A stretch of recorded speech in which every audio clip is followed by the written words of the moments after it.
আমি আপনাদেরকে বলেছিলাম না যে এবারও আমরা ধোকা খাবো। তো ধোকাটা কিভাবে খাইলাম আমার বউ মোমোর থেকেই শুনুন।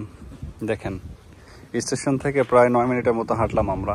হেঁটে আসার পরে দ্য প্যাসেজ নামে যে অ্যাট্রাকশন দেখতে পারলাম। সো এই যে এখানে একটা বিল্ডিং দেখা যাচ্ছে, যেটা নিয়ে আমরা প্রথমে একটু হাসাহাসি করলাম যে এটা নাকি একটা ট্যুরিস্ট প্লেস হতে পারে। একটা পেইন্টিং বিল্ডিং, এটা দেখার জন্য মানুষ অনেক দেশ থেকে, অনেক সিটি থেকে আসে। সো ওই যে বললাম যে এটা একটা বিল্ডিং হলেও এটার পিছনে কিছু কাহিনী আছে, যখন এটা টুরিস্টরা দেখতে আসে। তো সেটাই আপনাদের সংক্ষেপে বলব। সো বিল্ডিংটার নাম হলো দ্য প্যাসেজ।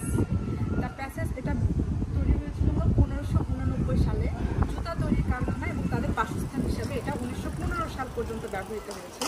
দেন 1915 সালের পরে 1937 থেকে 1992 সাল পর্যন্ত এটা ব্যবহৃত হয় ট্যুরিস্ট পর্যটন কেন্দ্র অথবা অফিস হিসাবে।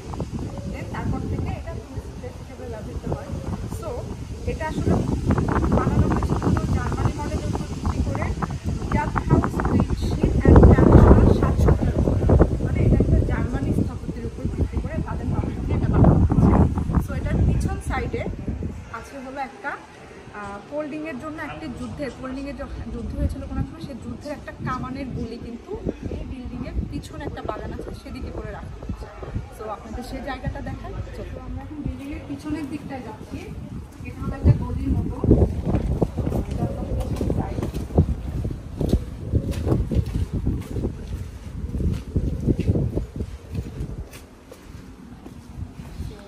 এটা হলো বিল্ডিংটার পিছনের সাইড, একটা বাগান দেওয়া আছে সুন্দর করে। এখানে ভিতরে রুম, বাট এটা অ্যালাউ না। সো আমরা যেটুকু দেখাতে পারি, এই যে এখানে যে দেখা যাচ্ছে বলের মতো একটা জিনিস, এটাই কিন্তু কোল্ডিংয়ের যুদ্ধের সময় কামানের জন্য ব্যবহৃত একটা গুলি।